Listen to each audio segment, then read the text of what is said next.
you for joining us this evening and for this panel discussion of VWD outreach.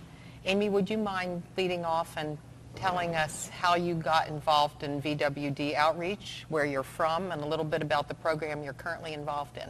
So my name is Amy Griffith. I am from Canada, from Toronto.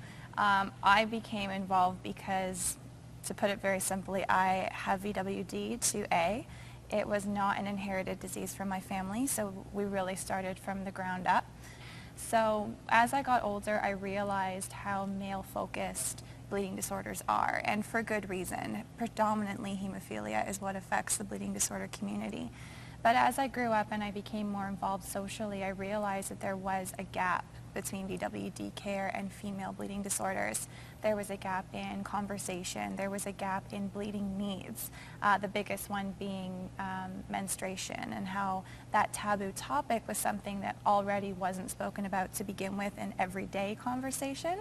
So on top of that, when you add a bleeding disorder, that causes a lot of concerns for women in their bleeding. So I got involved in just advocating for women, advocating for myself as I figured out my own bleeding concerns. And in 2012, Canada released a national program called Code Rouge. They sent out an application process to women throughout the country, and they were looking for ambassadors from every province. But we all had the same objective, which was to reach out to the community, to the medical community, to the general population, and just talk about diagnosis, signs and symptoms, and to tell your story. What's unique about this program is every single woman who is an ambassador is affected themselves, or has an affected son, or has an affected husband. So we had a lot of different varying experiences to speak to, and when we went out to speak to the community, there was something for everyone. And I think that's what made the program quite unique, is it put a face to a disease that a lot of people really didn't understand. Well, thank you. Peter. I'm Peter Noun, pediatric hematologist oncologist from Lebanon in the Middle East. And we know that in the big cities, access to treatment, access to tests is easy, but maybe in the rural areas, especially in Lebanon, there are differences and gap between the rural areas and the big cities, I think everywhere, but in the poor countries sometimes it can exist more. So we wanted to diagnose the underdiagnosed people, specifically women with bleeding disorders in these regions. We were focusing on two big regions, in the north and the Bekaa. So we started in 2009, we went to the Bekaa region, the Bekaa Valley, and we went to 26 dispensaries where women can usually go to visit a doctor or to see a doctor, and to try to diagnose the underdiagnosed people in several rural areas. Sometimes I think it's a pity to have this disease, or it's not allowed to tell, or they want to hide. And in these regions, specifically the valley and the Bekaa, we have a lot of consanguineous marriages, we have lack of awarenesses, and for this reason we have a high prevalence of von Willebrand disease in this region. So we choose 26 dispensaries, and we started to give and to teach and to give awareness to the professionals, doctors, nurses, and those who are working in these centers, to start questioning and having more idea about the disease itself. And we put also in the media in the region, and the radios and TVs in the region, banners and advertisement that we are coming and we want to assess these families with bleeding disorders, specifically von Willebrand. 20 of these centers agreed to enter this questionnaire, and we started this questionnaire. We reached 643 people, mostly women. We choose two tools, the pictorial bleeding assessment chart and the Tosetto bleeding score, which were easy to teach to the professionals in the dispensaries. Here we have chosen also a laboratory in Zahle, so in the same region, not to let the people go to Beirut, where it's more sophisticated, of course, but we teach a technician in the Bekaa For those who had the pictorial and bleeding score positive, we did the PT, PTT, CBC. We did the von Willebrand aristocytine cofactor antigen, and we did the bleeding time. So from these people, 91 were eligible. Only 50 did the tests. Some women didn't want to show. They didn't want to know what do they have for different reasons. And 50 showed. From these 50, we diagnosed 9 severe von Willebrand disease. Wow. That was a very comprehensive outreach program, including publicity and awareness, diagnosis, leading to management. Very comprehensive. And those who we have diagnosed, they were included in our association in Beirut, which we created in 2005. Thank you. Robert. One of the things that I noticed when I was a fellow, I've always had an interest in bleeding disorders, but one of the things that sort of struck me when I was taking care of patients was we would see girls, identify them with von Willebrand disease or other, similar bleeding disorders. And one of the things I found a little strange is that we would say, okay, we'll see you next year once we've identified them. And I didn't feel we did a very good job of helping co-manage their menstrual bleeding and manage other things that are more specific and gender-specific bleeding. And so out of that, I actually convinced my boss to actually start a women's clinic. And so I collaborated with an adolescent gynecologist as a pilot at our center, and we were able to conduct a multidisciplinary clinic where we felt like we were providing some value for girls that were coming to our clinic, and we felt that people felt there was some value in coming to the Hemophilia Treatment Center, particularly the girls. And I felt that it was much easier to connect, and it helped me learn how to better manage heavy menstrual bleeding and learn all the different strategies because we were doing it in collaboration with an adolescent gynecologist. So a lot of this has sort of led to a quality improvement project at our center. And one of the things that we've always said is it's always challenging to approach to get to those patients. We all have stories of adolescent girls coming to the emergency rooms that are severely anemic and have to get red blood cell transfusions. And since we found that most of the patients ended up in the emergency room, that we were going to actually take our job and take the project to the emergency room. So what we're planning on doing is utilizing the tools that you mentioned, Peter, which were the pictorial bleeding assessment chart, and utilizing Claire Phillips' screening tool to provide an easy tool for emergency room docs to identify those that are at risk for bleeding disorders, do a standard bleeding inventory, and then do standard workup, which includes evaluation for von Willebrand disease.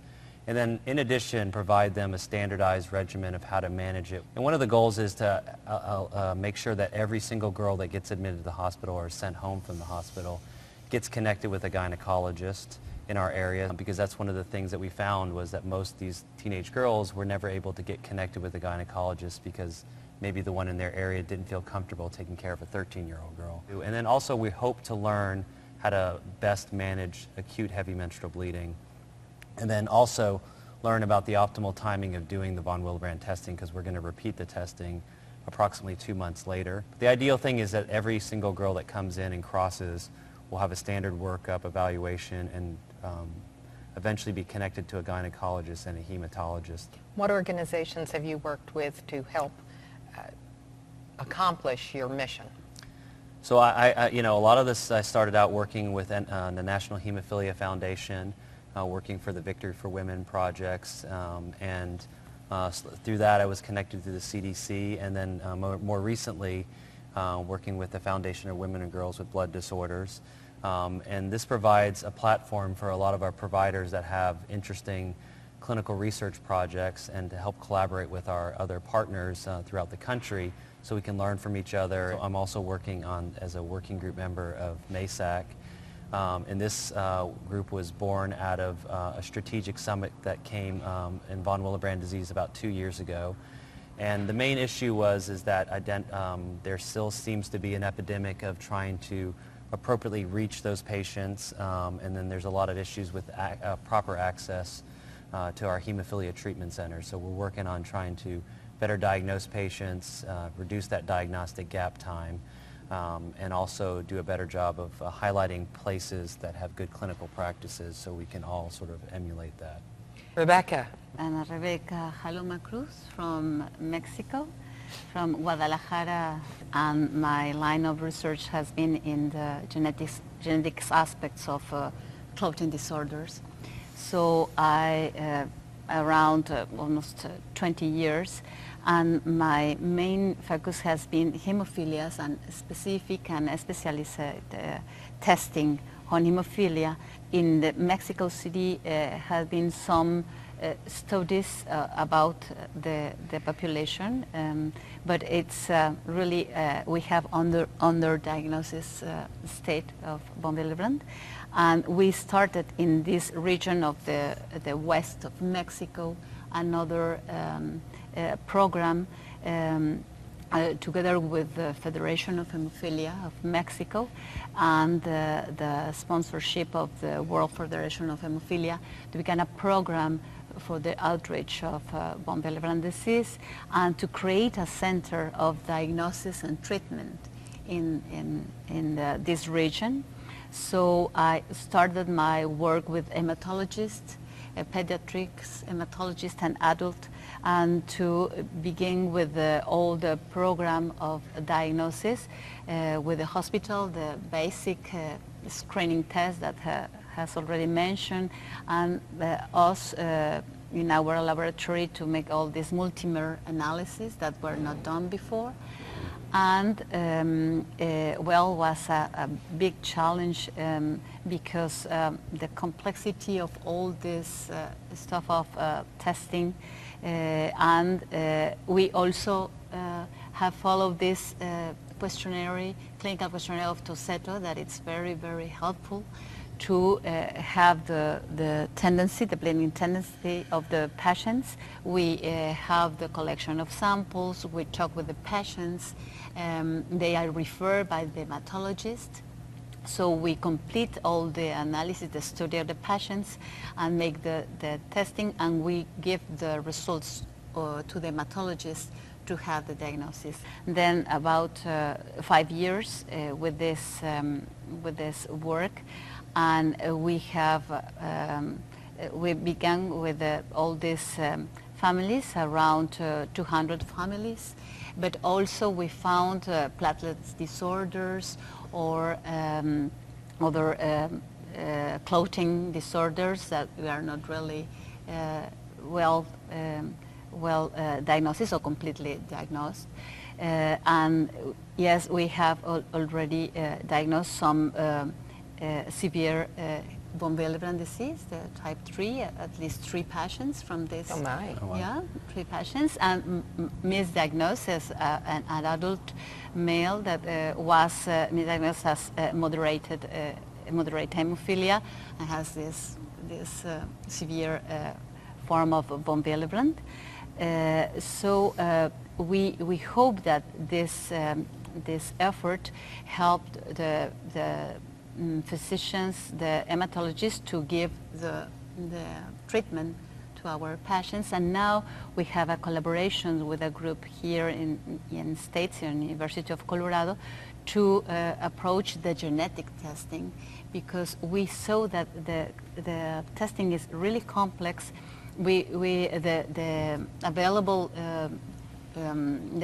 testing are given variable results with some same testing of function. We have a different result with another more. It's really complex. So we would like to have this correlation between phenotype and genotype on von Willebrand.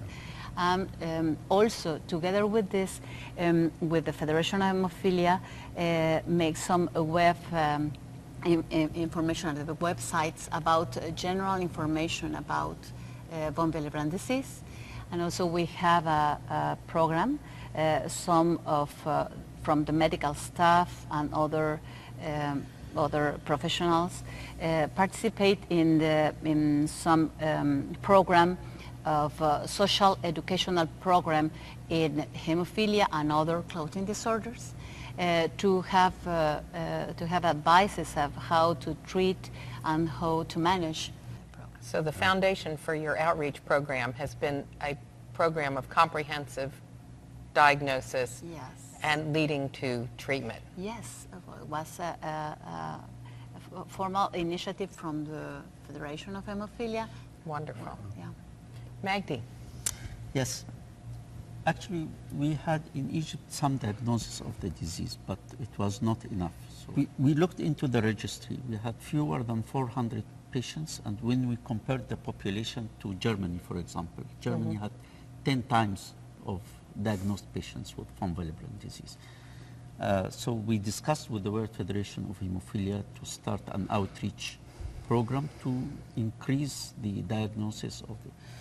And I mean, we tried to test an approach that we spread the education in 2 or 3 categories. First is the healthcare providers, particularly the ENT, the pediatric surgeon, and because we have the rituals of circumcision, and the gynecologists, and also the midwives who work in the natal care, to educate them about von Willebrand, how does it look, what are the symptoms, what signs they can see, so they can be. And we did this, we chose 2 cities, Alexandria and Cairo. And we chose also a center that can have the referral of the patients whom the primary healthcare professionals would think that they have a bleeding tendency. Also in our society, we started to contact the patients with von Willebrand disease to encourage their relatives to come for counseling and to see if they have a bleeding tendency or not. And out of this, we received the referrals, and in the 2 centers, we started to evaluate by the bleeding assessment tools at different, I mean, for the pediatric or for the adults with the type 1, ISTH type 1 von Willebrand, and the menorrhagia scoring systems to see who are the patients that are really positive for bleeding, and that they have the true bleeding tendency. And then these patients were referred to the central laboratory, where they had a battery of tests to diagnose their condition. The primary outreach campaign between the 2 cities, we received referrals of about 250 patients.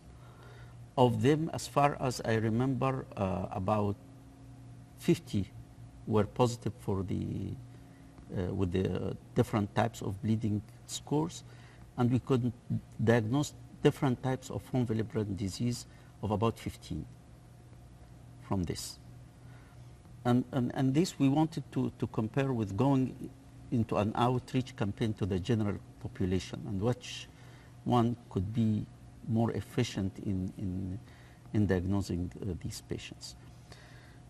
So with this, we could identify, and we could set the mechanism on how to work afterward in the different parts of Egypt to create the awareness among the healthcare professionals.